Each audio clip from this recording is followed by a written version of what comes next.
Did the July 14th column destroy your covert position and your classified status? Yes, it did. I could no longer perform the work for which I had been highly trained, and so that career path was terminated. It was her whole career, and her whole career depended on keeping the cover, and they deliberately went out and trashed her. Valerie Plame, her career ended, her life endangered, those of the people around her endangered. And she says in her memoir that when she went out on her back porch, to look at her back porch rather, and she has 2 toddlers, she saw that the bolts holding the deck up 20 feet off the ground had been loosened.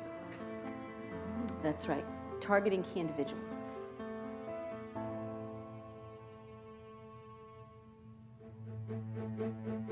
Prosecute the Times! Prosecute the Times!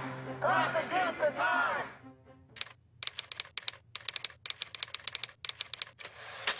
The next step a would-be dictator always takes is to restrict the press.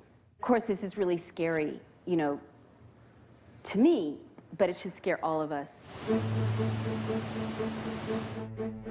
There can be no excuse for anyone entrusted with vital intelligence to leak it, and no excuse for any newspaper to print it. Bill Keller, the executive editor of the New York Times, chose to publish a story that revealed that the White House, under the guise of fighting terror, was secretly and illegally monitoring financial transactions through a Belgian telecom company called SWIFT. Some of the press, in particular the New York Times, have made the job of defending against further terrorist attacks more difficult by insisting on publishing detailed information about vital national security programs. There was this drumbeat of sound bites from the White House: treason, treason, treason. Right-wing pundits and elected officials immediately called for the prosecution of the New York Times and its confidential sources under the Espionage Act. And I'm calling on the Attorney General to begin a criminal investigation and prosecution of the New York Times, its reporters, the editors that worked on this, and the publisher. Other pundits used White House sound bites that called for Bill Keller's prosecution on the basis of treason. Anybody who leaks or publishes classified data in a time of war in a highly successful program such as the SWIFT base, they should be tried for treason. If they were found guilty of treason, I would have no problem with them being executed. There was this soundbite: prosecute such reporters under the Espionage Act. Prosecute reporters who release classified information under the Espionage Act. Well, anyone who works in journalism knows that up and down New York and Washington, good reporters are transmitting classified information all the time, because that's how they do their jobs. This is really scary when you've read the history of closing societies, because what immediately comes to mind is that in 1936 and 37, Nikolai Bukharin, the editor of Izvestia, the equivalent of the New York Times in Russia, was charged with treason by Stalin. He was tried in a kangaroo court in the Third Moscow Show trial and was in fact executed.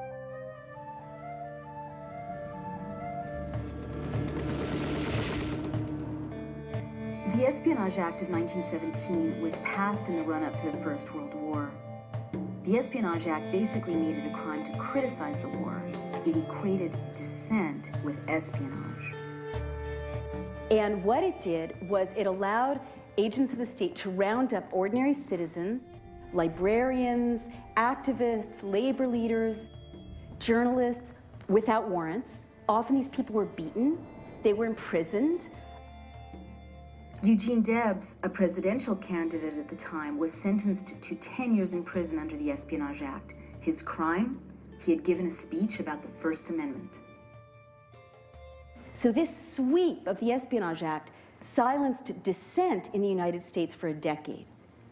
So when you start to hear this drumbeat, treason, treason, espionage, espionage, try them under the Espionage Act, you know that you have moved into a very dangerous place in a closing society. Bilal Hussein was an AP photographer. He was part of a team of photojournalists who were nominated for a Pulitzer Prize for their documentation of the war in Fallujah.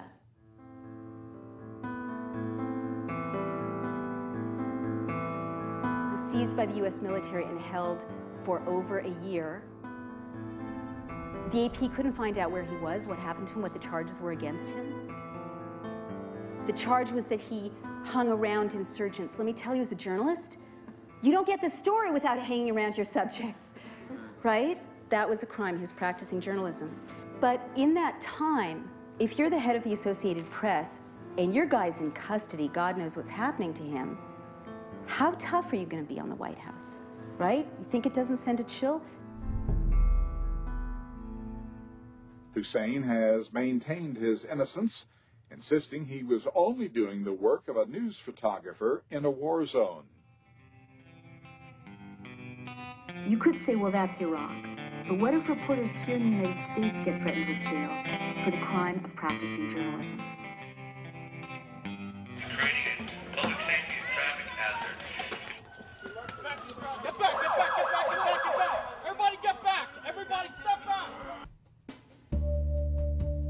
Another really scary example for those of us who are journalists here at home is Josh Wolf, no relation.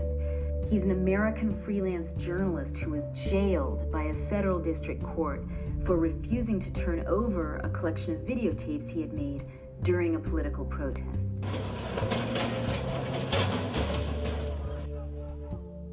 About 2 days after I filmed that protest, the FBI showed up at my house and asked a bunch of questions and wanted to obtain a copy of the full tape.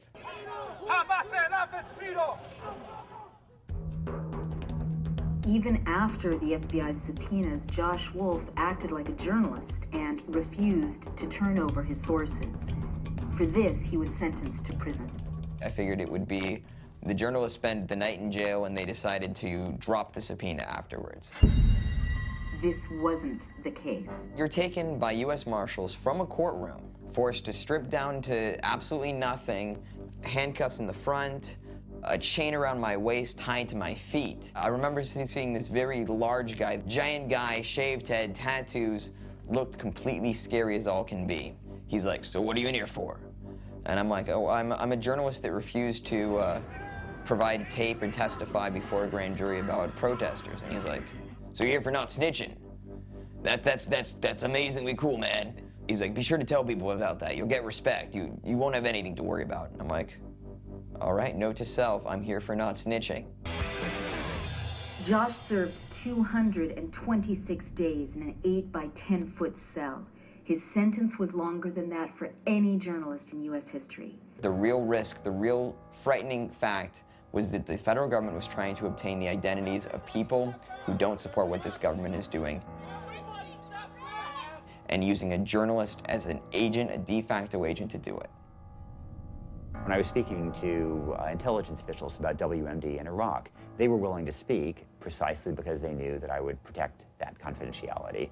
And when you lose that ability to guarantee somebody's, to protect your sources, then you lose that information. Ultimately, it's the public as a whole that loses.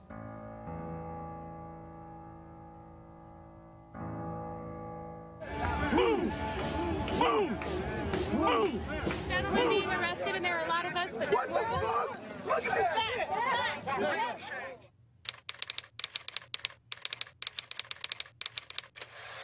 The 9th step is to recast criticism as espionage and dissent as treason, and you see this more and more. Remember, Senator Clinton criticized the Iraq War, and there was this drumbeat, treason, treason, treason. But you start to see in a closing society more and more laws criminalizing speech. leave the Bill of Rights alone. Thank you.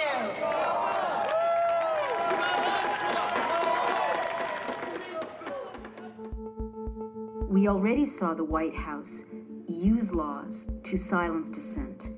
If you're charged with the Espionage Act, you can be sent to prison for 10 years. So if you're charged with treason, you can be executed. But even scarier are new laws. One that's been passed redefines protest as terrorism, and another that's been proposed simply criminalizes free speech.